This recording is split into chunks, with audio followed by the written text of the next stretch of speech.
What up, what up? It's Lupe Fiasco here, and I'm checking out contactmusic.com. You heard? Stay tuned. Well, first of all, Lupe Fiasco, warm welcome back to the UK, man. It's been a long time. Appreciate it, appreciate it. How you doing? It's been about 15, 18 months since we last spoke. It was before Kick Push was a single, just before then. What an 18 months you've had, man. Tell us about it. Whirlwind, world tour, couple world tours, Grammy nominations, Grammy wins, a win, and a little bit of everything. Yeah, man. And most recently, first single from your sophomore project, Superstar, number 2 in the Nationals over here. What an amazing result, man. You must have been delighted with that. Oh yeah, very happy, very happy. This is the success all around the world with the record. But to know we'd achieved some success where we put in a lot of work, because we documented work, grinding from like nobody status all the way up to, you know, number 2 and number 4 on a few other charts like that. That was really like, yay. Sure, because I mean, obviously the first album, and you know, I hope you don't take offence, but the first album I thought didn't do as well as it should have, because I thought it was an absolute masterpiece. I really did. You know, when we first spoke, we were talking about tracks like Hurt Me Soul, I Gotcha, which I thought was one of the best hip-hop records of 18 months ago, period. You know what I'm saying? And like, you know, I'm glad that obviously there was a video for I Gotcha, and you know, you had about 3 or 4 singles from the first project, but you could quite easily have just hand-picked, like, out of what, 18 records, you could have picked like about 14 of them as singles. So, and like, you know, that's just me being real. So I was really pleased that you had, you know, such success with your first single from this project. Paris Tokyo is a new single, very very different to Superstar, and I think that's a good thing. Very old school sounding. Tell us about the track. It was the end product of all that touring and all that traveling and going to see the world and developing an affinity for different things around the world, in different cities. And then it was the other side of that is the stuff that you leave behind. You know, you leave your loved ones and your family and your friends and stuff like that.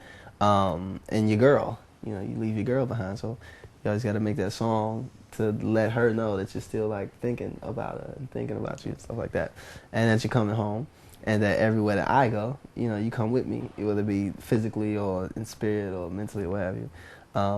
And the old schoolness of it was just soundtrack. You know, that soundtrack again. You know, soundtrack is the man behind Kick Push. He's the man behind Superstar. He's the man behind Paris Tokyo. So it's just him, me sitting with him, and him coming up with, yo, now this.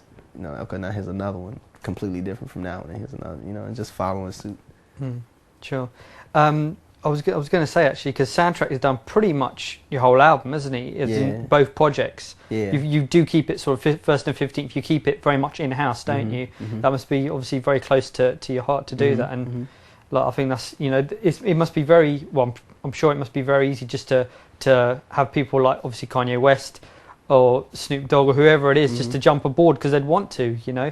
But for you to keep it in-house, I think that's a great thing, man, because I think it expresses you as an artist, as an individual, and I mean, I'm just assuming that must be very important to you. Oh yeah, definitely. To everybody that, like, Matthew Santos, you know, Matthew Santos, who sings the hook on Superstar, is first and 15. Soundtrack is first and 15. Paris Tokyo's soundtrack first and 15. Hip Hop Saved My Life, which is the little sub single like right now that's like just on the internet, is soundtrack. Dumb It Down, which was like the first song off of the Cool Period, like the mixtape record, street record, whatever, was soundtrack. So it's very important for me to make sure that my people get the looks, you know, they get those first looks, because as long the stronger that I make them in their own right, the more respect that they get in their own right, it just means that it makes my job easier, you know. So it's like next round, it's like, so who you got on the soundtrack? Who you got on this album now? It's like, you got soundtrack on there, you know, because now soundtrack is equated with those other guys, those producers, because he has top 10 records and Grammys and Grammy nominations and stuff. And to just push the company forward, you know. For me, it's company first, Lupe second, you know. Lupe has to do whatever he needs to do to make the company look good, because at the end of the day, the company is what's gonna, you know, hopefully be that dynasty and be that empire. So.